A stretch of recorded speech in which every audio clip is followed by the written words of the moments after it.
오늘 우리에게 주시는 하나님의 말씀은 마태복음 18장 11절부터 20절까지 말씀입니다. 마태복음 18장 11절부터 20절까지의 말씀인데요. 저와 여러분들이 교독하겠습니다. 마지막 절은 함께 읽습니다. 너희 생각에는 어떠하냐? 만일 어떤 사람이 양 100마리가 있는데 그 중에 하나가 길을 잃었으면 그 99마리를 산에 두고 가서 길을 잃은 양을 찾지 않겠느냐? 진실로 너희에게 이르노니 만일 찾으면 길을 잃지 아니한 보다 이것을 더 기뻐하리라. 이와 같이 이 작은 자 중에 하나라도 잃는 것은 하늘에 계신 너희 아버지의 뜻이 아니니라. 내 형제가 죄를 범하거든 가서 너와 그 사람과만 상대하여 권고하라.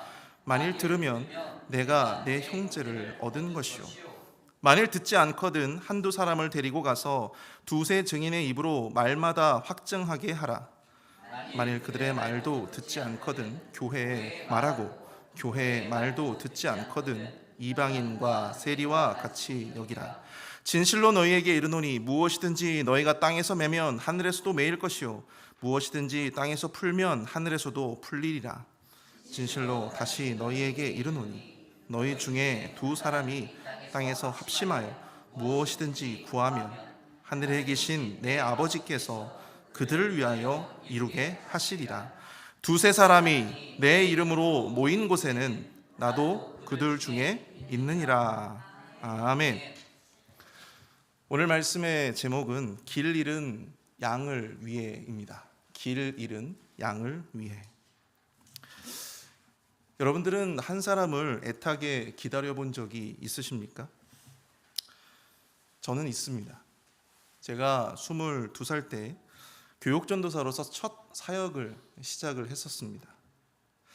그런데 그 교회는 원래 금요철야 예배가 있었기 때문에 토요 새벽 예배가 원래 공식적으로는 없었습니다.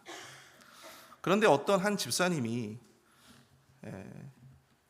굳이 토요일에만 나오셔서 기도를 하시겠다고 그렇게 하셔서 새벽 예배를 비공식적으로 드려야만 했습니다. 그런데 문제는 이분이 고정적으로 오시는 것이 아니라 본인이 나오시고 싶을 때 아무 때나 그렇게 마음 내킬 때 오신다는 것이었습니다. 근데 그 엄청난 사역을 갓 이제 사역을 시작한 교육전도사인 저에게 담임 목사님께서 그 사역을 맡기신 겁니다. 서전도사, 예배는 굉장히 중요하기 때문에 절대 멈춰서는 안 돼. 예배는 중단이 없는 거야. 그러신 분이 그러면 그렇게 중요하면 본인이 하시지. 그것을 갓 사역을 시작한 교육전도사에게 그것을 맡기셨습니다. 근데 문제는 이분이 고정적으로 나오지 않기 때문에 도대체 이분이 지각이라도 하는 날에는 이걸 예배를 드려야 할지 말아야 할지 그것이 저에게는 큰 걱정이었습니다. 이분이 예배에 나오시지 않는 날에는 저는 혼자서 예배를 드려야만 했습니다. 혼자서 찬양을 하고 또 혼자서 기도도 하고 또 혼자서 허공에 대고 설교를 또 했습니다. 그렇게 2년을 토요 새벽 예배를 드렸습니다. 그런데 그때는 이게 도대체 무슨 짓인가?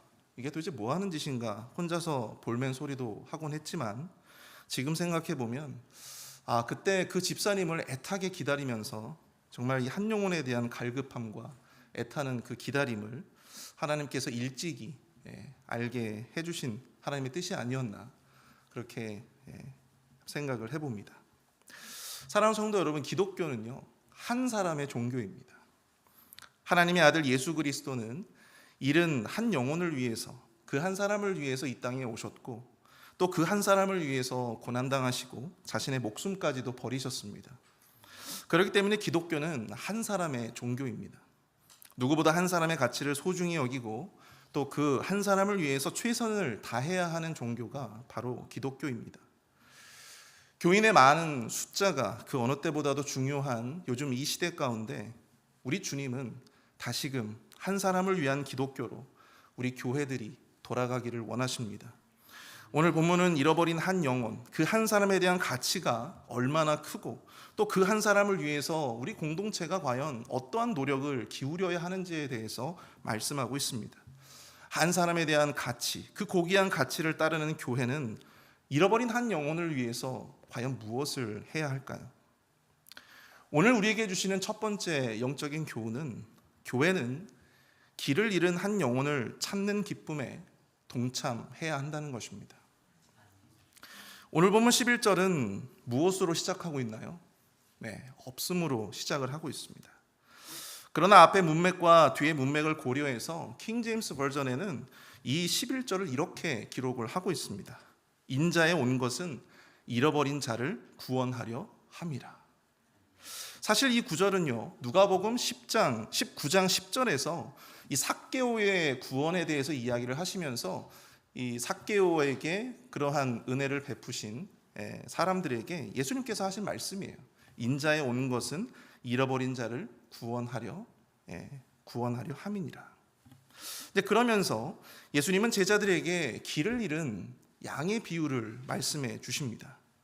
어떤 사람이 양 100마리가 있는데 그중 하나가 길을 잃었으면 99마리 양을 산에 두고 가서 목자라면 당연히 그 길 잃은 양을 찾지 않겠냐는 것이죠.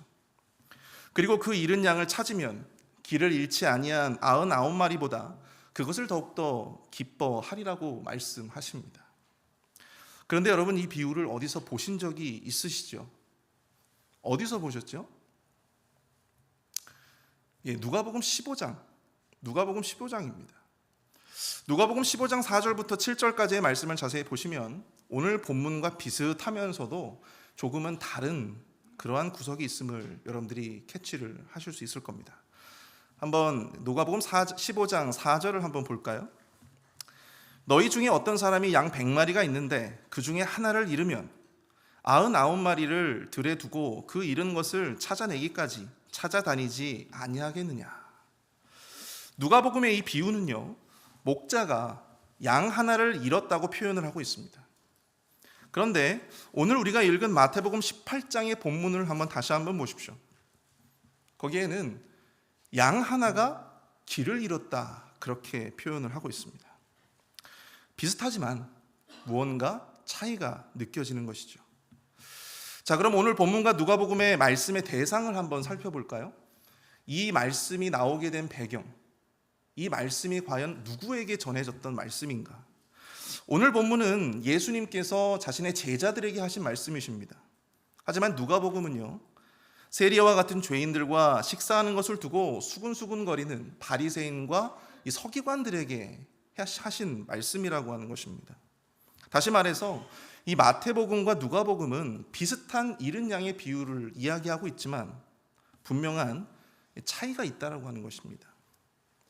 오늘 본문에 등장하는 양의 비유는 즉 이 교회 공동체 내에서, 교회라고 하는 또한 제자들이라고 하는 이 공동체 내에서 실족했거나 혹은 연약한 믿음으로 말미암아 마땅히 걸어가야 할 그 믿음의 길을 잃고 있는, 그 믿음의 길을 온전히 걷지 못하는 양들에 대한 비유입니다.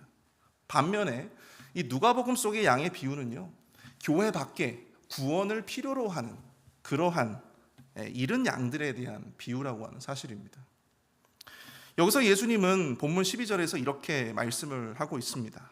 그 중에 하나가 길을 잃었으면 그 99마리를 산에 두고 가서 길 잃은 양을 찾지 않겠느냐. 근데 여러분, 사실 이 양 한 마리 때문에 99마리의 양을 산에 버려둔다는 것, 여러분들 이것을 어떻게 생각하십니까? 제 상식에는 이것은 굉장히 비상식적인 행동입니다. 너무나 상식적이지도 않고 합리적이지도 않고 효율적이지도 않습니다. 그러나 이 말도 되지 않는 이야기에 예수님은 이것이 너무나도 지극히 상식적인 얘기인 것처럼 제자들에게 반문하십니다. 그리고 오늘 본문 13절에서 진실로 너희에게 이르노니 만일 찾으면 길을 잃지 아니한 99마리보다 이것을 더 기뻐하리라, 그렇게 말씀을 하고 있습니다. 물론 다시 찾은 것에 대한 기쁨이 클 수 있겠죠. 그렇지만 어떻게 99마리보다 이 한 마리 양 때문에 더 기뻐할 수 있겠습니까? 여러분들이 이 구절에서 이 목자가 경험하고 있는 이 기쁨을 과연 여러분들도 그 기쁨을 경험을 하고 있습니까? 길 잃은 양 한 마리 때문에 목자도 없이 산에 방치된 채 수시간의 시간을 보내야만 했던 이 99마리의 양들은 과연 이 목자처럼 기뻐했을까요? 근데 여러분, 오늘 본문 14절은 이렇게 말씀을 하고 있습니다. 이 작은 자 중에 하나라도 잃는 것은 하늘에 계신 너희 아버지의 뜻이 아니니라. 저도 이 본문을 묵상하면서 참 많은 생각이 들었습니다. 왜 하나님께서는, 왜 이 목자는 길을 잃은 한 양 때문에 나머지 양들을 산에 방치하는 그 리스크를 감수하면서까지 그 양을 찾으려고 하셨을까? 그리고 그 양을 찾고 어떻게 다른 양들보다 그 양 하나를 찾은 것을 더 기뻐하실 수 있을까? 그런데요, 제가 예전에 섬겼던 교회 담임 목사님께서 설교를 통해서 이런 말씀을 하신 것을 들은 적이 있습니다. 아마 모르긴 해도 근 99마리의 양들도 자신들을 버려두고 그 한 마리 양을 찾으러 나선 목자를 보고 기뻐했을 것이다. 그렇게 말씀을 하시는 거예요. 왜 그럴까요? 언젠가 자신들이 길을 잃고 헤매게 될 때 자신의 목자가 자신을 찾으러 기꺼이 와줄 것을 믿었기 때문입니다. 사랑하는 성도 여러분, 우리는 왜 이 목자의 행동이 이해가 되지 않을까요? 우리가 왜 이 목자의 기쁨을 함께 누리지 못하는 걸까요? 어쩌면 그것은 우리는 언제나 이 길을 잃은 양이 아니라 99마리 중에 한 양이라고 생각하기 때문일 겁니다. 우리가 왜 이 길을 잃은 한 양을 다시 찾음에 기뻐할 수 없습니까? 우리도 언젠가는 길을 잃을 수 있음을 우리가 모르기 때문입니다. 그러나 이 길 잃은 양 한 마리도 잃고 싶지 않은 것이 바로 목자의 마음이고 바로 우리 하나님의 뜻입니다. 우리가 믿는 하나님이 바로 그런 분이세요. 하나님은 우리 공동체에 있는 연약한 지체들, 길을 잃고 헤매는 지체들을 향해서 이러한 마음을 가지고 계신다라고 하는 사실입니다. 하나님은 우리가 그 연약한 지체들이 회개하고 돌아오는 그 찾음의 기쁨에 동참하기를 원하십니다. 하나님의 기뻐하시는 그 기뻐하는 마음과 그 뜻에 함께하기를 원하신다라고 하는 것입니다. 그 목자의 마음을 또한 그 하나님의 뜻을 이해해 주기를 원하십니다. 왜 그렇습니까? 오늘 본문 우리가 없음이라고 기록되어져 있는 가장 중요한 타이틀, 인자에 온 것은 잃어버린 자들을 구원하려 함이라. 우리 주님이 이 땅에 오신 것이 바로 이 길 잃은 양들을 다시 찾고 다시 회복시키기 위해서 오신 것이기 때문입니다. 사랑하는 성도 여러분, 여러분들은 길을 잃은 양입니까? 아니면 99마리의 양들 중 하나입니까? 어느 쪽이든 한 마리의 양을 찾기까지 최선을 다하는 우리 목자 되신 예수 그리스도를 바라보며 우리를 구원하신 그 구원의 기쁨과 또한 다시 찾은 그 다시 찾음의 기쁨을 함께 누리시는 저와 여러분들이 될 수 있기를 축복합니다. 가장 먼저 우리가 도전해야 하는 것은 바로 이 길 잃은 양, 길 잃은 한 영혼을 찾아 나서고 또한 그것을 찾았을 때 누구보다 더 기뻐하시는 하나님의 마음과 하나님의 그 뜻을 깨닫는 것입니다. 우리 마음 가운데 여전히 이 연약한 지체들을 보면서 긍휼의 마음이 생기지 않는다면 그 잃은 양이 혹여 내가 될 수도 있음을 한번 생각해 보실 수 있기를 바랍니다. 언젠가 나도 신앙의 길을 잃고 언젠간 나도 실족하고 언젠간 나도 연약한 지체로 남게 될 때에 바로 우리를 사랑하시는 그 목자가, 우리를 사랑하신 그 하나님께서 우리에게 새 힘을 주시고 또한 구원과 회복의 은총을 베풀어 주실 것임을 여러분들 확신하실 수 있기를 축복합니다. 우리의 목자가 되시는 하나님의 뜻을 헤아려 이 길 잃은 연약한 지체들을 향한 긍휼의 마음을 또한 회복하시는 저와 여러분들이 될 수 있기를 간절히 축복합니다.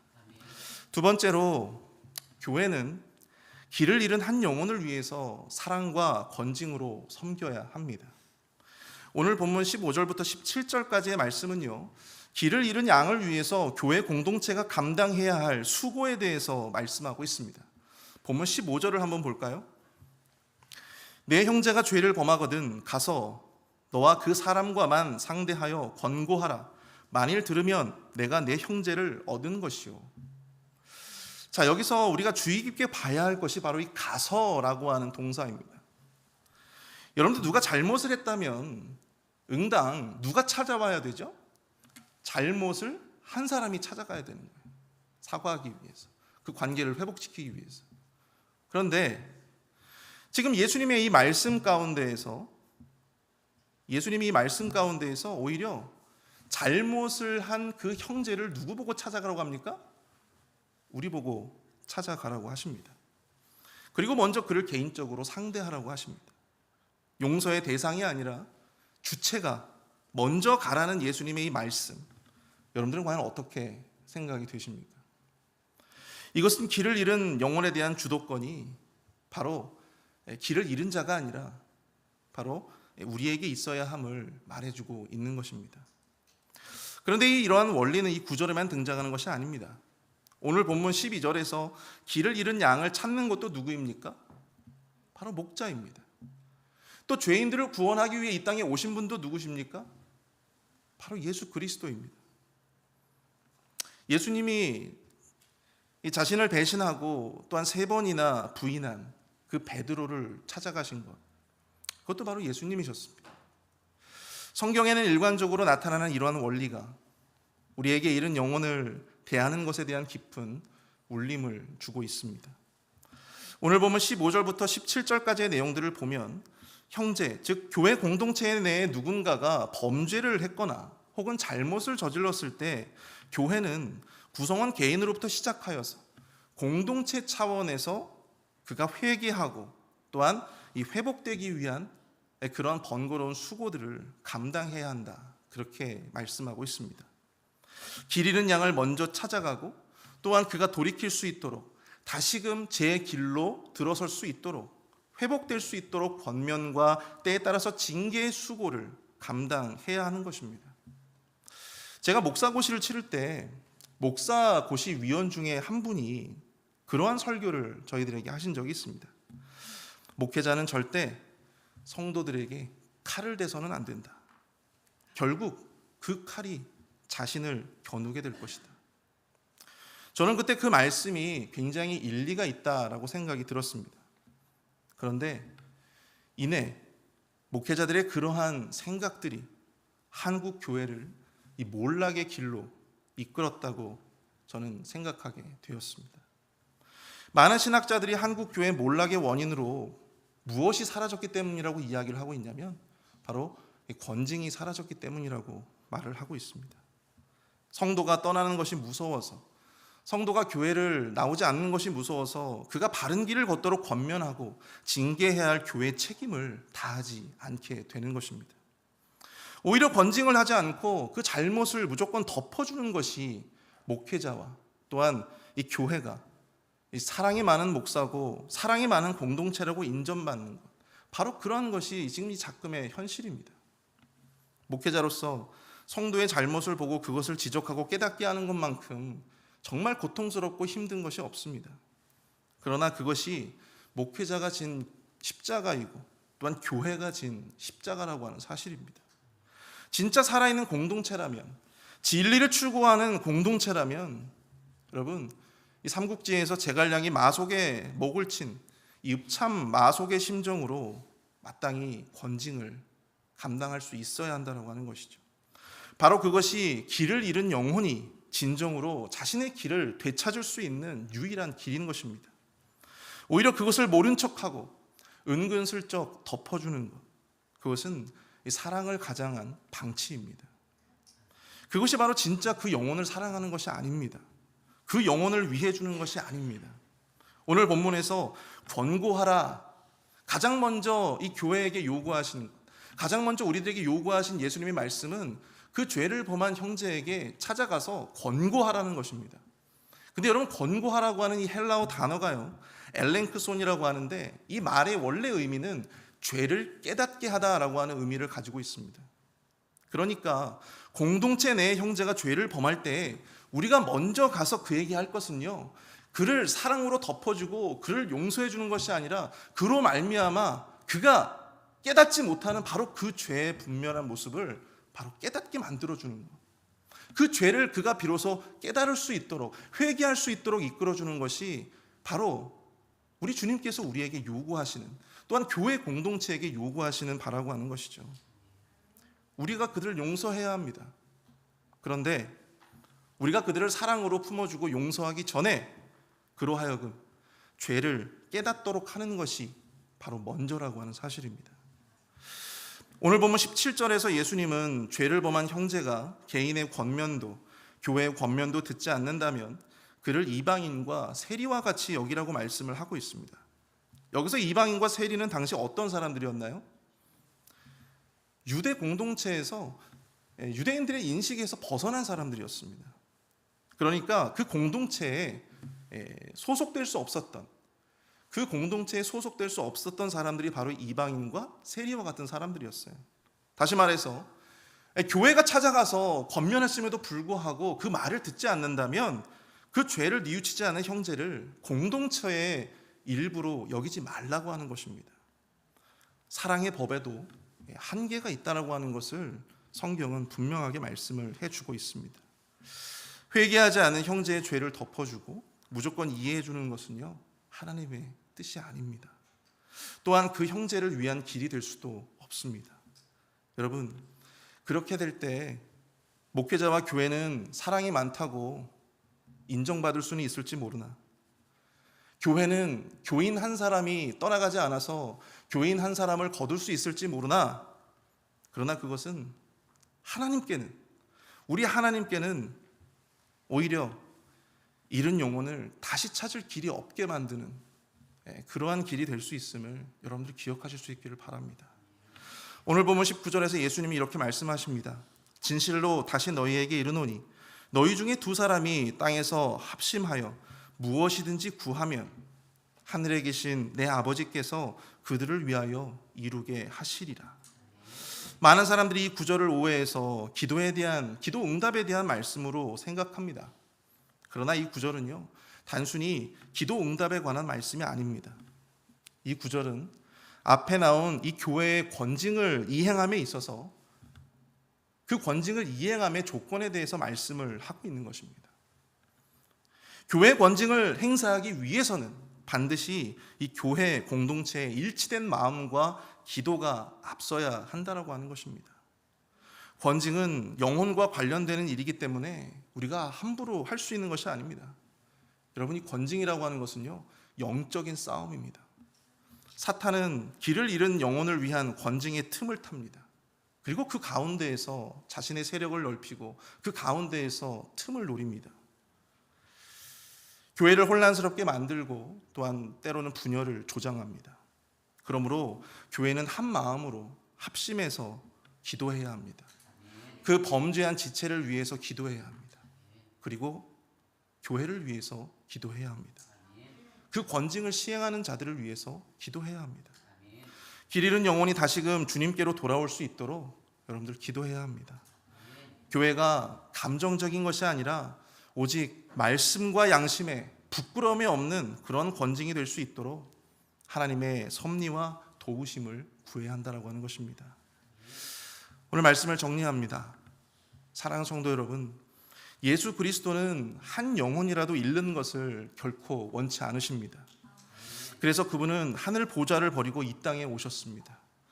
길을 잃은 한 영혼이 다시 주님께 돌아오는 것만큼 우리 주님께 큰 기쁨은 없다고 성경은 말씀하고 있습니다. 아무쪼록 우리 안에 우리 공동체의 연약한 지체들, 신앙에 성숙하지 못한 지체들, 또한 혼미한 마음으로 하루하루를 버티며 살아가는 그러한 연약한 지체들을 보면서 우리가 함부로 그들을 정죄하거나 함부로 싸늘한 시선으로 일관하는 것이 아니라 그들의 회복을 위해서 우리 공동체가 기도해야 될 줄로 믿습니다. 그들이 다시금 길을 찾고 돌아올 수 있도록, 다시 주님께로 돌아올 수 있도록 말이죠. 그러나 교회는 언제까지 사랑의 원리만으로 길 잃은 영혼을 대할 수만은 없습니다.